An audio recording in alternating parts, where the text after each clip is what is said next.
যে এক সময় সমতলে এই নিপীড়ন নেমে আসবে। আজকে সমতলে নিপীড়ন নেমে এসেছে।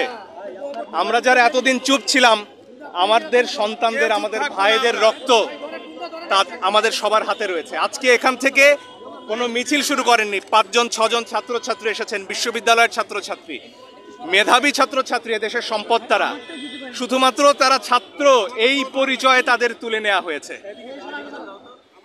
একজন মানুষ যখন আক্রান্ত হন শুধু তার পরিচয়ের কারণে, তার কোনো কর্মকাণ্ডের জন্য নয়, সেটাকে জেনোসাইড বলে, ইংরেজিতে গণহত্যা বলা হয়। শুধু ছাত্র এই পরিচয়ে রাতের বেলা বাসা থেকে তুলে নেওয়া হবে, শুধু ছাত্র এই পরিচয়ে এখানে আসা মাত্রই তাদেরকে গ্রেফতার করা হবে, এ অন্যায়। সংযুক্ত আরব আমিরাতে আমাদের যে ভাইয়েরা গ্রেফতার হয়েছেন তাদের ব্যাপারে নাকি সরকার বলেছেন ও দেশের আইন বড় কঠিন, তাই তাদের ব্যাপারে কিছু করার নেই। তাহলে বাংলাদেশের আইন কোথায়?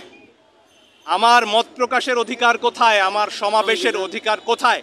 আমার সংবিধান আজকে কোথায়? এই আমাদের প্রশ্ন। ভাই একটা গান গাইছিলেন, গান আজকে আমাদের মুখে মুখে যে গানগুলো হারিয়ে গিয়েছিল, আজকে আমরা যেমন গাইছি রক্ত নিশি ভরে, তেমনি গাইছি শিকল পরা ছল, তেমনি গাইছি আমাদের প্রতিবাদের সব গান।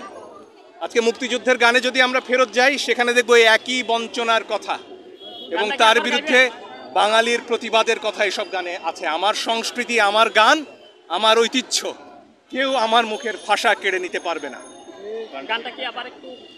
আজি রক্ত নিশি ভরে একিয়ে শুনি ওরে, মুক্তি কোলাহল বন্দি শৃঙ্খলে, কাহারা কারাবাসে মুক্তি হাসি হাসে, টুটেছে ভয় বাধা স্বাধীন হিয়া তলে, রক্ত নিশি ভরে।